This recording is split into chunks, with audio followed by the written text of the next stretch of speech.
Você está pensando em comprar um iPhone 14 Pro atualmente e alguém já te disse que está ultrapassado. Talvez tenha sido um amigo, talvez um comentário aqui no YouTube mesmo. Talvez tenha sido você mesmo olhando aí o preço no mercado de usados e tentado se convencer se vale ou não a pena, se compensa, né? E eu vou te dar uma resposta sincera hoje. Não só o papo de quem quer que você compre qualquer coisa, e nem papo de ficar só falando mal de celular que não é mais novo aí no mercado. A gente vai passar por cada ponto que importa de verdade: desempenho, câmera, tela, software, e no final do vídeo você vai saber exatamente se esse aparelho faz sentido para sua vida ou não. E antes de continuar, tem um ponto aqui que surpreende muita gente que já usa o iPhone 14 Pro há muitos anos, então fique atento. Imagina a seguinte situação: você abre o YouTube, está editando shorts ou até mesmo no Instagram, recebe uma ligação ali no meio, responde, volta para o aplicativo e ele está exatamente onde você deixou.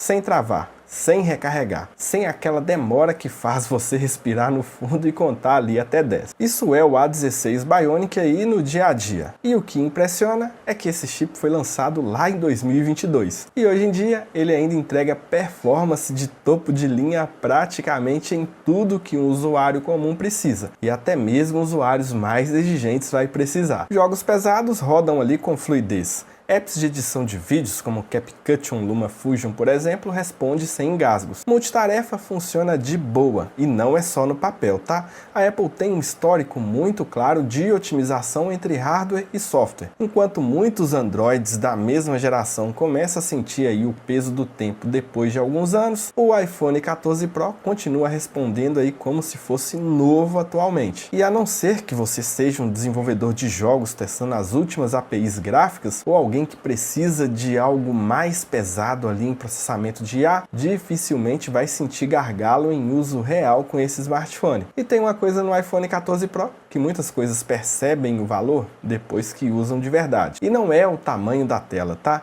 Não é a resolução, é a combinação de 120 Hz com o Always On Display. E como isso muda completamente a experiência de pegar o celular. Com o ProMotion de 120 Hz, tudo que você faz tem uma fluidez bacana que parece diferente. Scroll em redes sociais, animações de app, digitação, tudo responde de um jeito que modelos de 60 Hz simplesmente não conseguem imitar. E o Always On Display?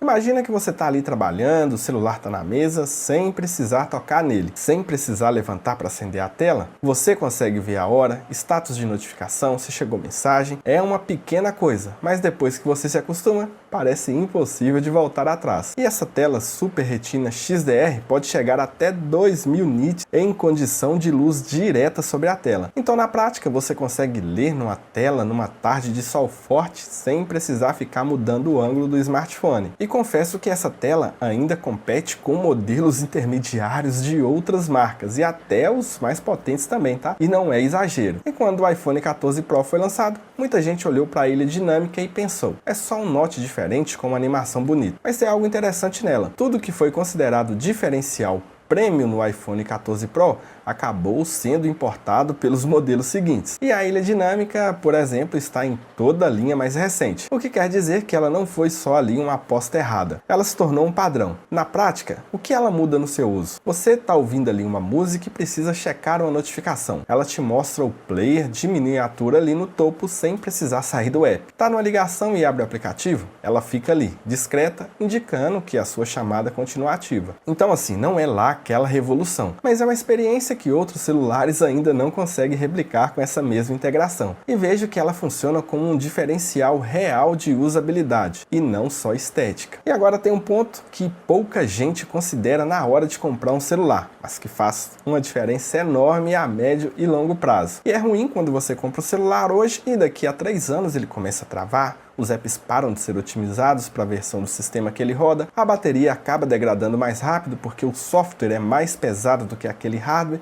então é uma situação complicada. E com o iPhone 14 Pro esse cenário a gente sabe, demora muito para acontecer. A Apple tem um histórico consistente de suporte a longo prazo. Então aparelhos de 5 a 6 anos atrás ainda estão recebendo atualizações de segurança e funcionalidades também. E o iOS ele é desenhado para funcionar bem no hardware específico de cada modelo, o que significa que o iPhone 14 Pro ainda roda liso, sem aquele inchaço de software que afeta muito a linha Android por aí, tá? Ainda mais depois de alguns anos de uso. Isso se traduz numa coisa muito simples: o aparelho dura mais. E isso importa principalmente se você compra um usado ou um recondicionado, porque nessa condição o produto mantém uma qualidade de uso que outros sistemas operacionais raramente entregam com o passar do tempo. E um outro ponto importante é que o iPhone 14 Pro tem o NFC para cadastrar o seu cartão de crédito ou débito, tem conexão 5G também, que traz velocidades mais rápidas, e tem o MagSafe, que dá para conectar baterias, acessórios e demais dispositivos na traseira do smartphone de forma nativa. Inclusive, tem vários links aqui na descrição. E esse ponto eu acho que é um dos pontos que o iPhone 14 Pro lidera de verdade, mesmo contra celulares que custam mais hoje em dia. Você já abriu uma foto em um smartphone e percebeu que ela ficou boa na tela pequena, mas quando foi ver lá no computador ou TV, estava um pouco borrada, granulada, sem vida? Esse é exatamente o problema que um sensor de 48 megapixels, por exemplo, do 14 Pro resolve. Quando você fotografa com esse aparelho, o que sai é uma imagem com nível de detalhes que aguenta ser ampliada, impressa, usada em thumbnail de vídeo, capa, projeto, enfim, o que for. E outro, o vídeo 4K tem qualidade que muitos criadores de conteúdo usam aí diariamente no YouTube sem ajuste de cor adicional. Bem bacana.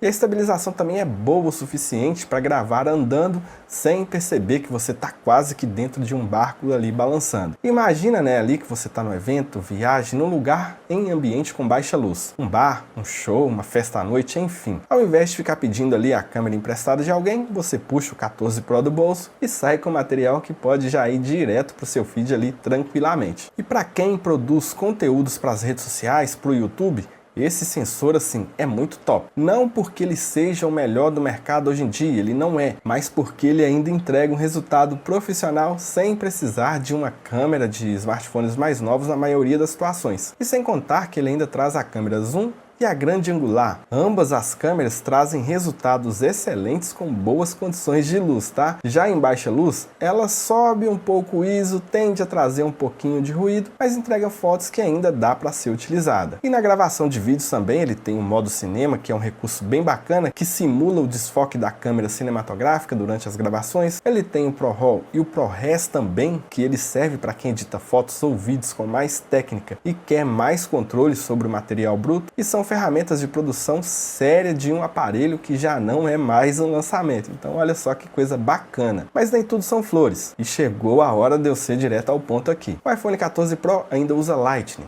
Hoje em dia pode ser um problema. Carregadores, fones, acessórios, o mercado foi para o USB tipo C e você vai precisar manter um cabo específico para esse aparelho. Se já usa outros dispositivos com USB tipo C, isso pode irritar em algum momento, mas não tem como romantizar. É uma limitação concreta que pode afetar o dia a dia. Mas se você está vindo de modelos anteriores e tem vários cabos Lightning aí na sua casa, talvez essa entrada Lightning não importe para você no 14 Pro. E o segundo ponto é sobre a inteligência artificial. Os modelos mais recentes da Apple rodam o Apple Intelligence, que traz recursos de IA integrados e nativos do sistema. Geração de texto, resumo de notificações, entre outras coisas. E não está disponível para o iPhone 14 Pro. E à medida que a Apple avança nessa direção, esse gap tende a aumentar também. Mas tem aplicativos hoje em dia que cumprem muito bem essa tarefa, então pode não ser tão ruim assim. E isso não significa que o iPhone 14 Pro vai ser inútil amanhã. Significa que se IA nativa no celular é algo que você valorize muito e acha que isso vai ser bom nos próximos anos, então pense nessa decisão, para ter aí uma escolha consciente e não um detalhe. Então, depois de tudo isso, qual é a resposta? O iPhone 14 Pro ainda é uma compra sim inteligente para um perfil específico de pessoa. Alguém que quer uma experiência de topo, com câmera profissional, tela premium, desempenho consistente e que não precisa das últimas funcionalidades de IA nativa no sistema. Está disposto a usar outros aplicativos que funcionam bem. E se você está pensando em comprar aí um usado,